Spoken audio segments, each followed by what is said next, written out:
Good day mga kaboyti. So ayan, meron tayong nagawa, NMAX version 2. Papalinis niya daw yung kanyang panggilid, kaya tignan natin. At ayun nga, nakita natin tong sa may breather niya, tumatagas na yung kanyang langis. Bubuksan natin niya mga kaboyti, ano. Kaya tara, tanggalin natin yung mga tornilyo dyan. Gagamit tayo ng 8mm na T-Rex. So medyo bilisan lang natin para hindi humaba ang ating video mga kaboyti. At ayan na nga, nabuksan na natin mga kaboyti, ano. Inisin natin yan at papalitan natin siya ng oil seal. Ayan, madumi-dumi pa siya. Baklasin natin yan mga kaboyti.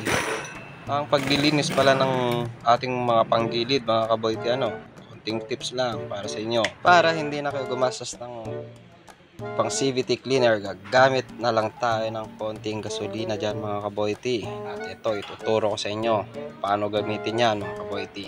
Pinras lang natin ng konti para lumambot ang mga buhangin o putik man lang dyan sa ating pagilid. Ito, hahanginan natin yan. Pinutasan natin ng maliit, hanginan. Huwag masyado, baka pumutok yan mga kaboyti. At ayan, Paano masabi? may pressure na lumalabas dun sa ating plastic bottle na may lamang gasolina. Ayan nga, nalilinis diba mga kaboyti.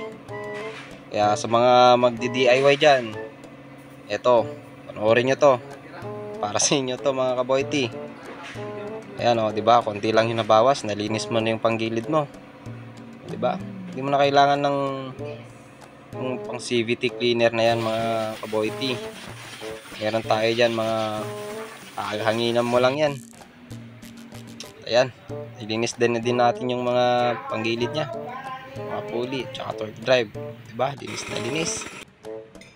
Ayan, pinalitan na natin siya ng oil seal dyan at ibabalik na natin kasi nagmamadali yung customer.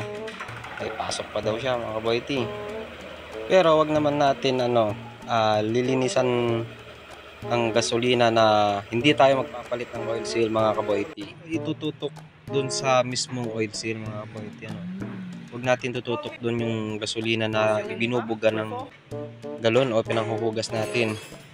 Hahanginan nyo lang yan mga kaboyti. Kasi baka tumigas yung oil seal, dali na naman at ma-oil seal na naman tayo nyan. Ayan, binabalik na natin ating cover crankcase. Ayan, may tumawag sa atin, magpapa-autograph daw siya. Ayan, pinagbigyan na natin ang ating kaboyti. At mukhang bilib na bilib sa atin ang nasa likod natin, si Boyti Ponso, sa ating ginagawa mga kaboyti. Ayan, napapaisip siya kung paano natin yun ginawa. Tignan niya. Tutok na tutok siya sa ating ginagawa mga kaboyti. Ayan, magpapapicture sana siya, pero nahiya siya sa ating kasama. Kaya tuwang-tuwa tayo. At habang tinatapos natin ang ating ginagawa at pagbabalik ng ating crankcase cover, pa-subscribe naman dyan mga kaboyti sa aking YouTube channel at follow naman sa ating page mga kaboyti. Ayan na nga, si Boyti Mardi nagpapahinga't nagkakape. Alam ko ba kung pinapanood niya. Ayan, sarap na sarap sa kape. Wow! Sarap! Ayan, natapos na natin yung ating ginagawa mga kaboyti.